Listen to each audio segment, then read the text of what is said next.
Boa tarde. Beleza, Danilão? Como é que tá, meu jovem? Bom? Frio, professor. Maravilha. Vamos lá. Esperar o pessoal terminar de chegar aí, a gente já vai iniciar a aula. Faltaram algumas questõezinhas sobre a escola de Frankfurt, a gente vai terminar de fazer, tá? Deixa eu só ver onde que eu coloquei aqui. Aqui.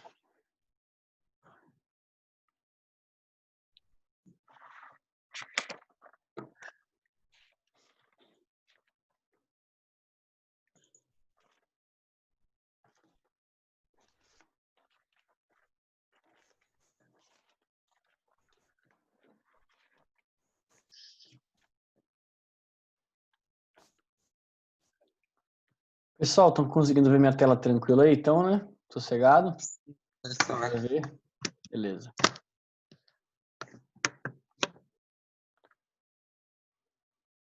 Pessoal, nós paramos aqui, ó. Salvo engano, tá? Aqui, ó. Nós paramos aqui, ó. Vamos lá. Tá. Só para a gente poder finalizar aquelas questões que nós fizemos na aula passada sobre a indústria cultural, a aplicabilidade desse conceito, pessoal, é que pode cair nos vestibulares, nas provas, no Enem, e também como maneira de interpretação da indústria atual nossa, né? É um conceito que surge lá no final da Segunda Guerra, no pós-guerra, né? No contexto da Guerra Fria, que fala que a indústria ela tem a função de acalmar, de alienar o homem, de sempre continuar produzindo, mas para que esse homem sinta-se pertencente e sinta-se confortável no mundo, consumindo sempre, né? Sem reflexão, sem crítica, sem percebendo as coisas ruins ou as dificuldades e as diferenças na sociedade onde ele vive, tá? Então, onde ele se sente contemplado pela compra, né? E para que essa compra sempre esteja ocorrendo, pessoal, a indústria precisa o quê? Estimular o consumo, criar novas necessidades. Estão conseguindo recapitular? Estão lembrados? Certo? Certo. Bom, fazem 3 minutinhos, pessoal. Vamos ver aqui. Tá o Danilão, a Ellen, o Guilherme, Maria Fernanda. Esperar só mais um pouquinho e a gente começa, tá? Aí, após fazermos as questõezinhas, a gente vai para a Bia chegando.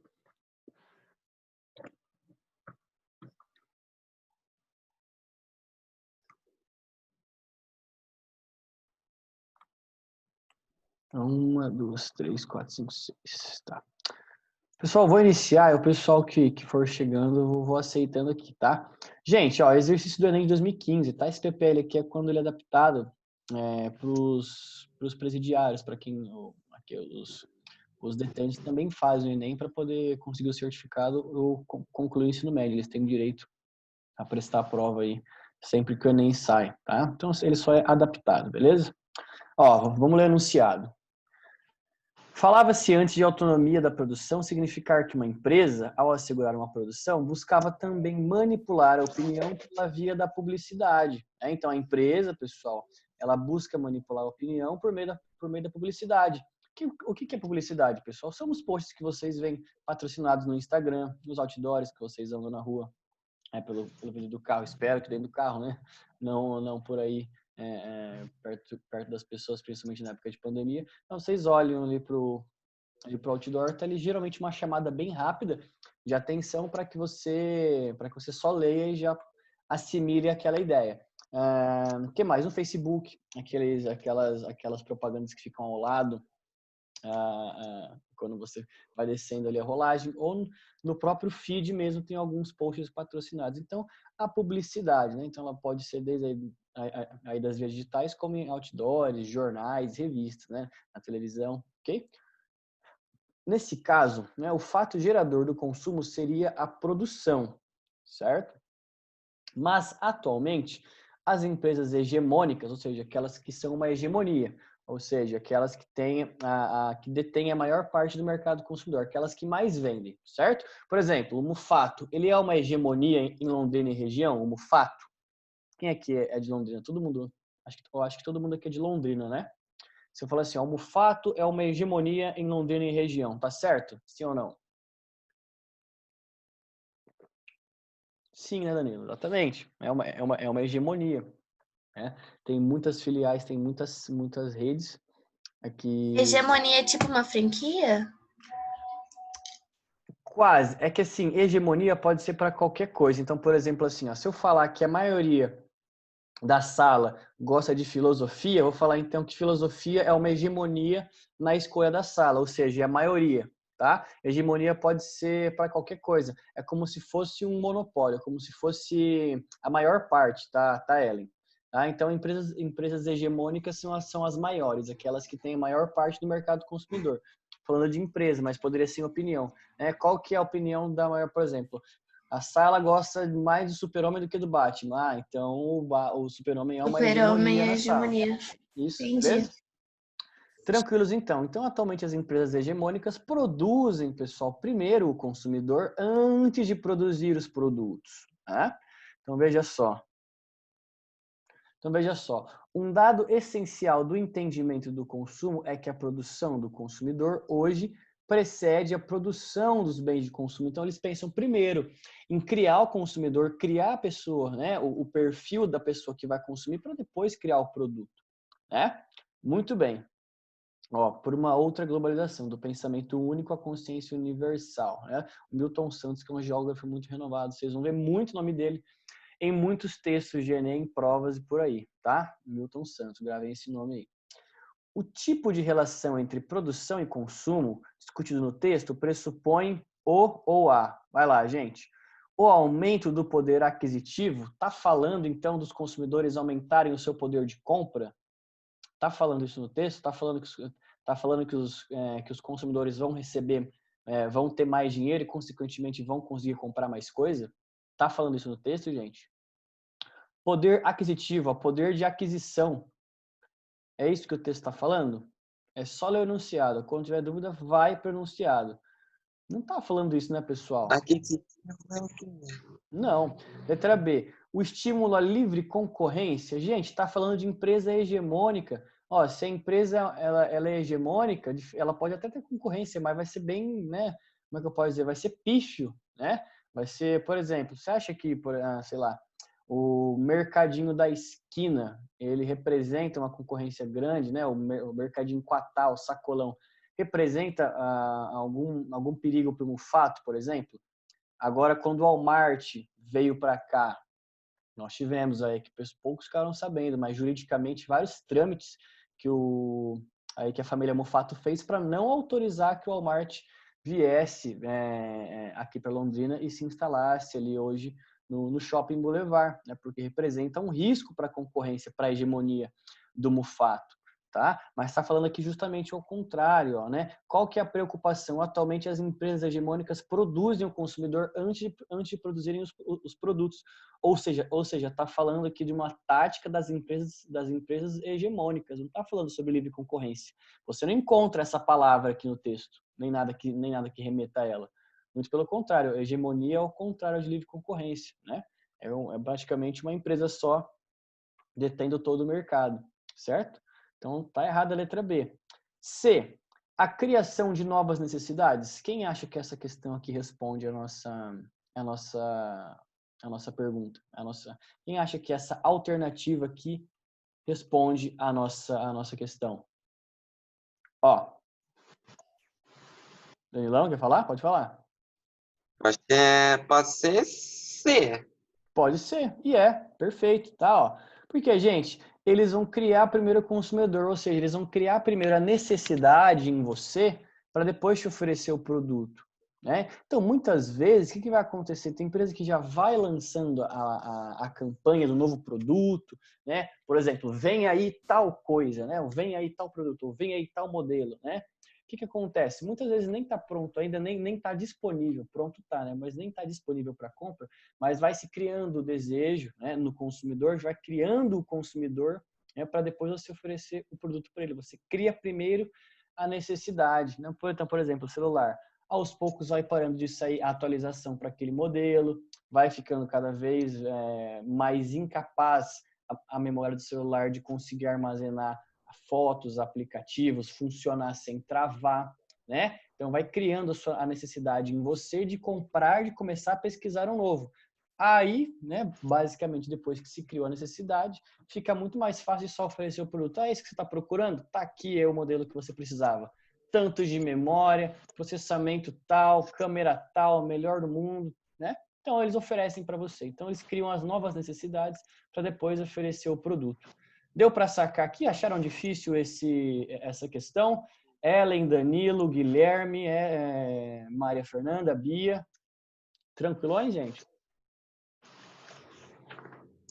Bom, eu pensei que a letra C tivesse criando os produtos, tipo produto C. Ó, criar novas necessidades. Ô, Danilo, quem tem agora é português, ó, interpretação. Quem tem novas necessidades? As pessoas ou os produtos? Produtos. Os produtos? Os produtos conseguem olhar para a televisão e falar eu quero isso, eu quero aquilo? Os Não, produtos não As têm vida. pessoas. São as pessoas que têm necessidades. pessoas. Certo? Tá? Então, essa necessidade são das pessoas. As pessoas querem os novos produtos. Elas sentem necessidade, tá? Então as necessidades são das pessoas, ok? Tá? São as necessidades que as pessoas vão sentir de ter o produto, beleza? Olha aqui, vejam só. As empresas hegemônicas produzem o consumidor antes mesmo de produzirem os produtos, né? Então, eles estão criando primeiro a necessidade em você para depois te oferecer o produto, tá? Essa é a ideia central do texto aqui, beleza? Tá, ó.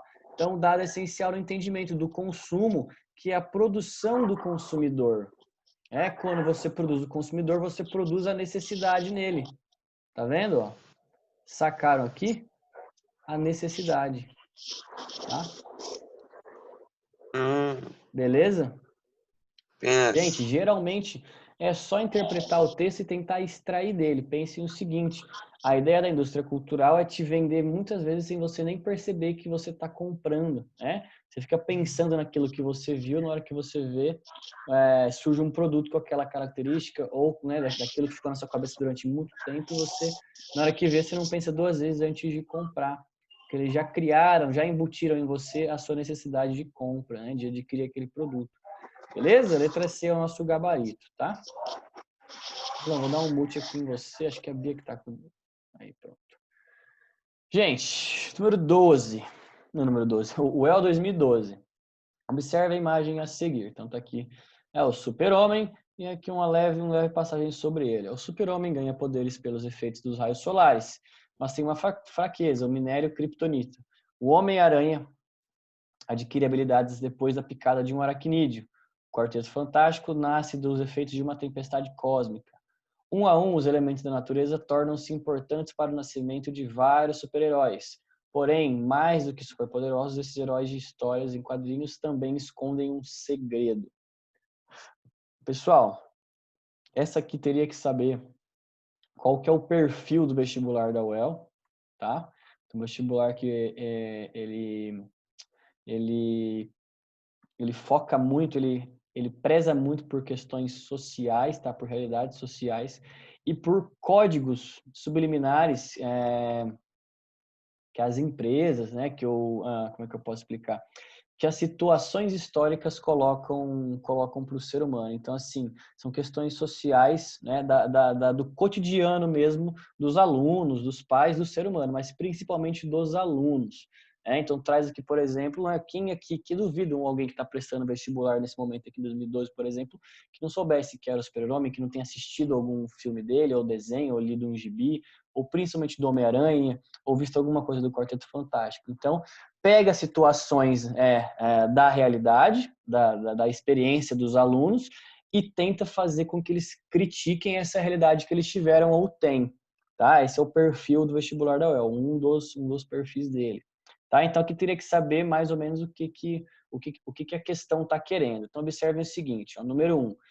reforçam a ideologia de uma nação soberana, a estadunidense, protegida dos inimigos, o que a credenciaria como mantenedora da liberdade mundial. Quem concorda aqui com essa número 1? Alguém aqui já viu... Vocês lembram de... eu acho que vocês não viram Guerra Fria no Fundamental, né? Alguém aqui viu? É bem parte desse contexto aqui, tá, pessoal? Do pós-Segunda Guerra Mundial, tá? Em que a gente tem a luta política, né, ideológica entre os países capitalistas e os países socialistas, né? A União Soviética e os Estados Unidos.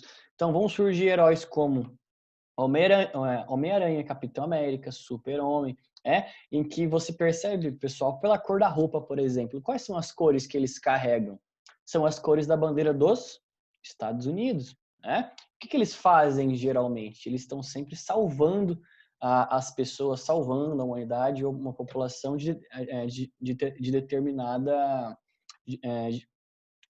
determinada ameaça, né? Salvando o mundo. Então é como se os Estados Unidos chamasse para si a responsabilidade de manter a ordem e a liberdade no mundo, certo? Manter a proteção, né? Aquela nação que mantém a soberania, mas que ela é soberana, mas é que ao mesmo tempo ela protege as pessoas, mantém as pessoas em liberdade, protege com segurança, certo? Então, a nossa número 1 está correta, principalmente porque a indústria cultural surge nesse momento aqui da Guerra Fria e vai criticar, né? Por exemplo, que as empresas vão reforçar uma ideologia, mas, de maneira inconsciente, né? Psicologicamente, você vai atribuir as cores da bandeira dos Estados Unidos a esses personagens que são personagens heróicos. Beleza aqui? Então, o número 1 está correta, a gente já automaticamente risca do nosso baralho a C e a E, né? Sobram aí A, B e D. Veiculam subliminarmente a crença da supremacia dos brancos enquanto suposta raça mais forte e inteligente face aos demais grupos étnicos do planeta. Aqui você precisa saber o seguinte, o super-homem é branco? Sim, dá para ver que ele é branco. Beleza, vamos pro próximo. Homem-Aranha, ele é branco? Ele é branco, vamos pro próximo.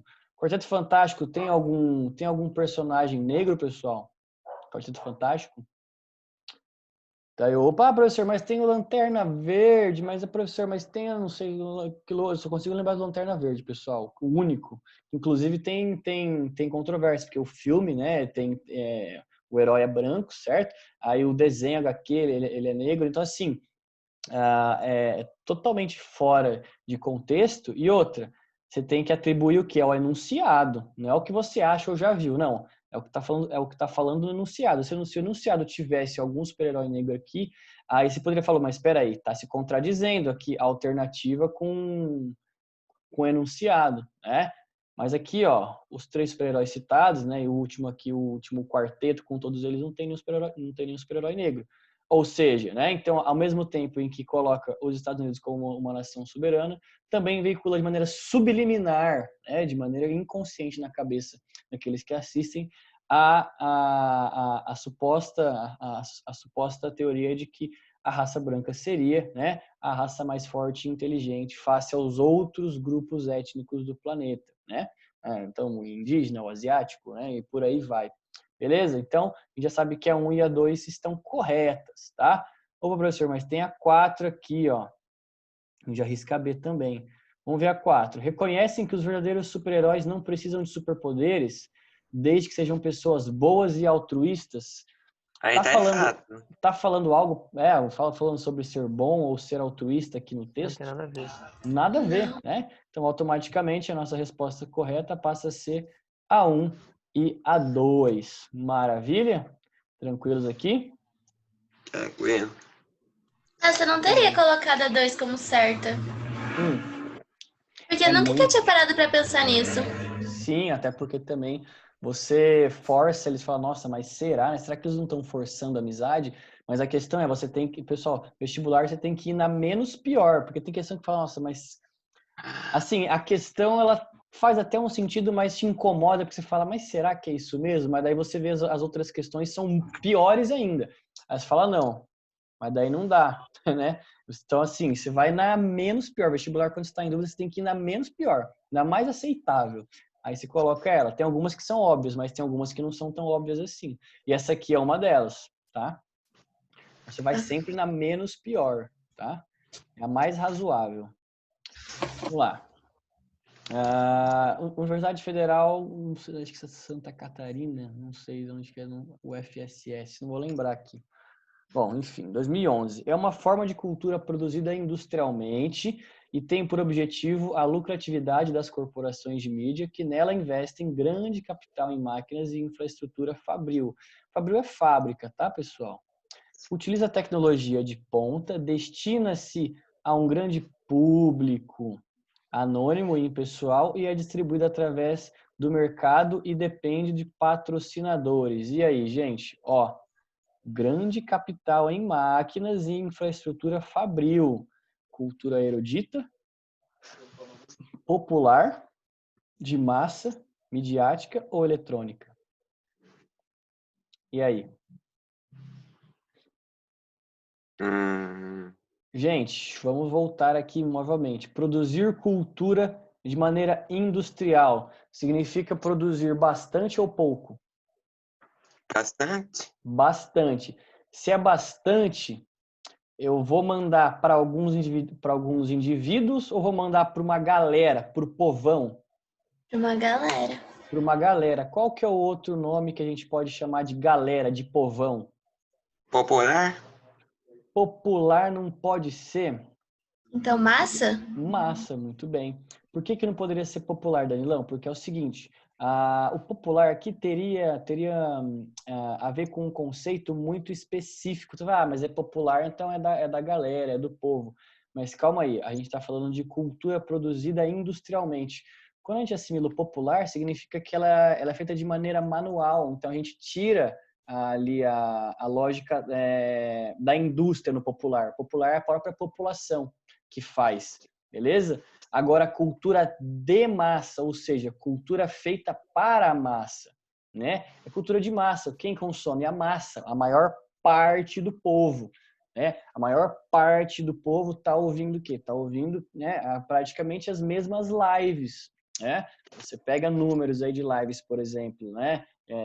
De cantores X e compara com cantores Y, você vai perceber que a dos cantores X, por exemplo, tem muito mais audiência do que a dos cantores Y. Significa, então, que eles estão colocados na lógica, tá? Da cultura de massa, porque a maior parte vai consumir, é a massa, é a galera, tá? Então, a nossa alternativa correta é a alternativa C. Pensou em cultura produzida industrialmente, massiva, né? Muito, em larga escala, a maior parte dos consumidores, vai ser cultura de massa, né? E é um conceito da indústria cultural, que é a que a gente está vendo agora, né? Então, C é a nossa questão, tá?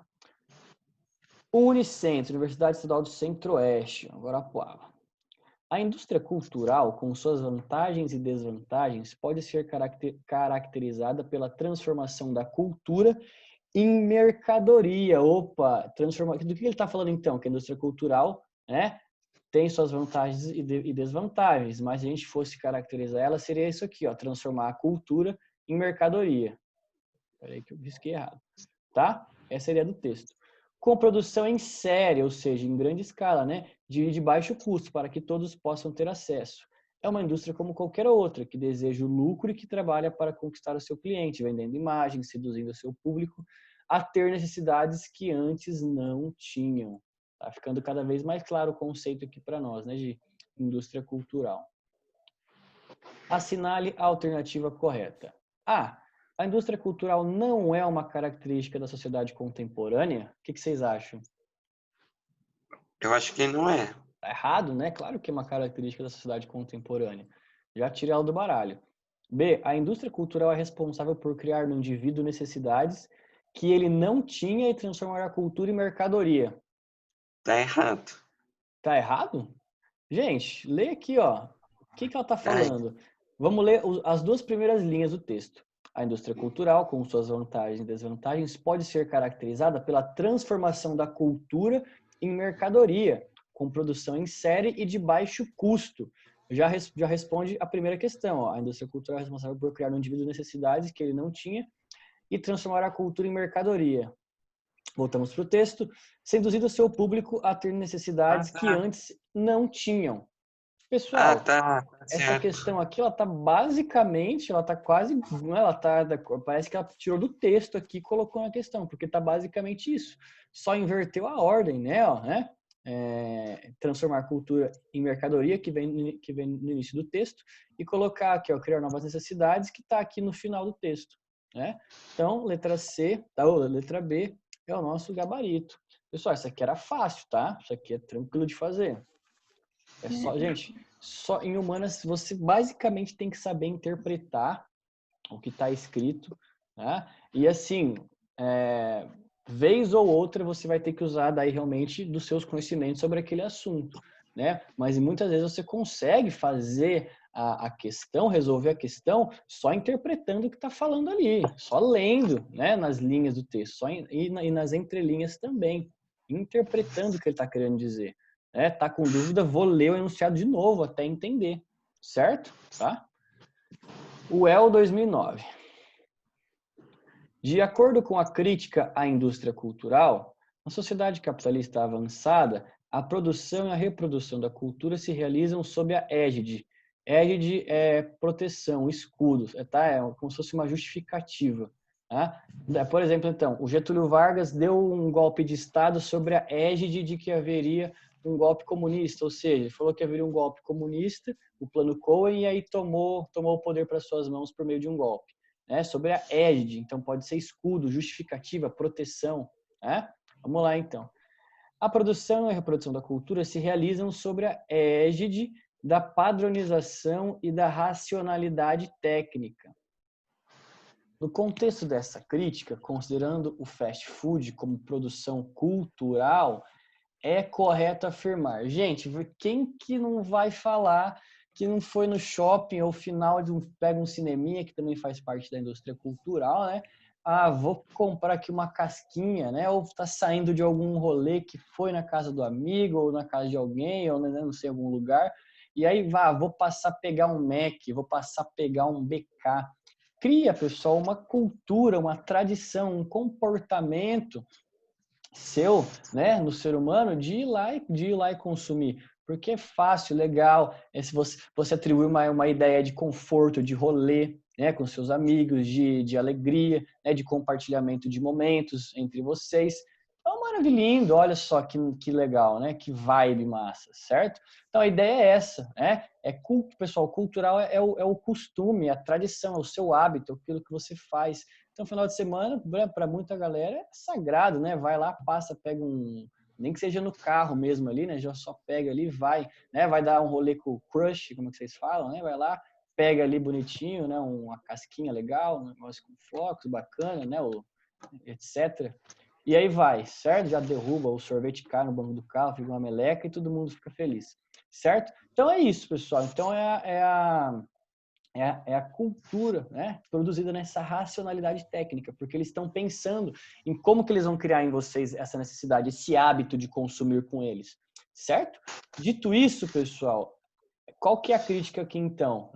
É correto afirmar então, considerando o fast food como produto cultural, é correto afirmar a padronização dos hábitos e valores alimentares obedece aos ditames da lógica material e da sociedade industrializada. E aí, gente, gostaram? Vamos ler palavra por palavra. A padronização dos hábitos, ou seja, todos terão os mesmos hábitos, né, de hábitos e valores alimentares, obedece aos ditames, ou seja, à ordem, à lógica, né, ao que está dizendo a lógica material. Qual que é a lógica material da sociedade industrializada, pessoal? Produzir em larga escala para que a maior parte consuma, certo? Ou seja, para que a maior parte consuma, eu tenho que criar um hábito na maior parte, eu tenho que criar nas pessoas, né, a maior necessidade possível no maior número de pessoas, essa vontade e essa cultura de sempre consumir comigo no final de semana, ou tô com fome, ele quer pegar um negócio rapidinho, vou comer ali, ou tô voltando do cinema ou de algum rolê, vou passar lá comprar, porque é rapidinho, é gostoso E é muito bom, né, afinal de contas. Então, eu vou fazer isso. Ou seja, tá certo essa questão? O que vocês acharam? Eu não sei se tá certo ou não. Gente, é bom vocês irem se acostumando com algumas palavrinhas para vocês conseguirem interpretar as questões, porque o Enem também trabalha com algumas palavras que é só vocês tentarem substituir a palavra por outra. Ditame, o que é, pessoal? Divide no meio. Ditam, tam, é ditar, né? Alguma coisa que é ditada, né? Alguma coisa que é falada, que é como se fosse uma ordem. Aos ditames, então, ao que diz a lógica material. Ou seja, a sociedade industrializada ela vai buscar produzir a cultura industrialmente, ou seja, para todo mundo consumir. Então é isso, para todo mundo consumir eu tenho que criar o que nas pessoas, pessoal? Os mesmos, ó. Pessoal, vocês estão vendo a minha tela aqui? Sim, Então, hábitos e valores. muito bem, obrigado, Ellen, né? Ellen Antivaco, obrigado, Ellen, querida. Então é isso, os mesmos hábitos e valores, certo? Então a letra A está correta, né? A UELS tem umas palavrinhas aí que às vezes a gente tem que tirar da cartola a interpretação, mas não é difícil não, gente. A única palavra que tem diferente é ditame, mas se você separar no meio, você já consegue entender o que está dizendo a palavra, né? Gente, não deu tempo de entrar no novo assunto, tá? Que vai ser liberalismo e neoliberalismo, que é o foco, porque a gente tinha que terminar as questões que eu separei de indústria cultural. Não adianta passar só a teoria e não ver como é que ela aparece nas provas para vocês, né? Tudo bem, gente? Tranquilos? Tranquilo, professor. Gente, então tá. Eu coloco para vocês essa semana, não consegui colocar na sexta, ali as orientações para fazer o nosso trabalhinho desse segundo bimestre, tá? É um resumo, né? É breve com as palavras de vocês sobre o que nós vimos sobre a cultura grega clássica, a Guerra do Peloponeso, né? O auge da democracia ateniense, né? O capítulo ali que nós trabalhamos e o período macedônico, tá? Mas tranquilo, dessa vez não vou exigir norma de ABNT, capa contra capa, Você sumário falou não. que não é para pesquisar, tem que ser no livro. Vocês vão fazer pelo livro, tá? Não coloquem textos da internet, porque eu sei muito bem quando tá copiado e colado, tá bom? Beleza, Isso em pessoal? história, né?